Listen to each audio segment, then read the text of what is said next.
Bentrovati Yu-Gi-Oh collezionisti. Ora vi mostrerò il trade aggiornato. Abbiamo cambiato album. Questo è il trade numero 1 perché ne abbiamo 3. Allora, dirò le rarità.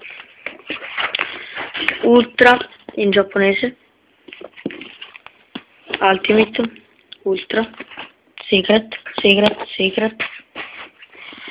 Ultra e Secret.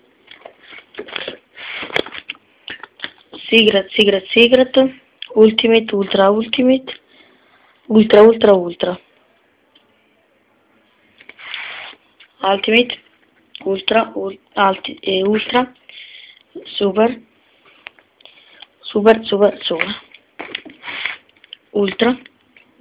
Ultra rovinatissimo, Ultra, Super che devo spedire, Super, Ultra,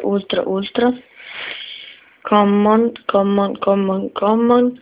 Ultra, Gold, Ultra,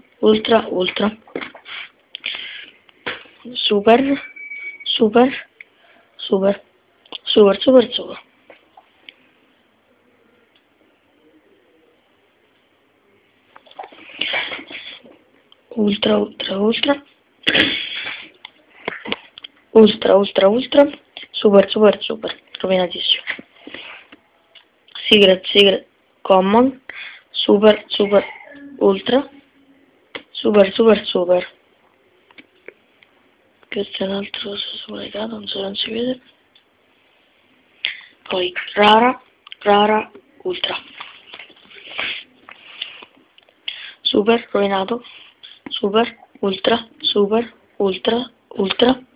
Secret, Ultra. Rovinata la scritta.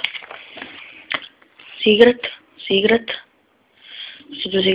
Ultimate, Super, Secret, Ultra, Secret, Ultra, Super, Ultra, Secret, Ultra, Super, Secret, Super, Secret, Ultra.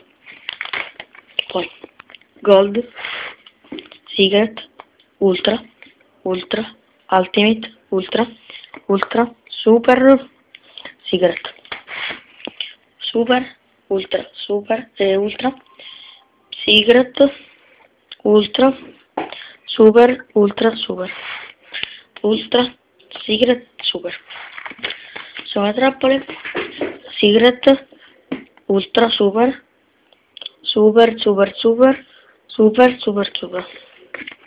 E l'ultima carta che è Super. Vabbè, questo era il binder.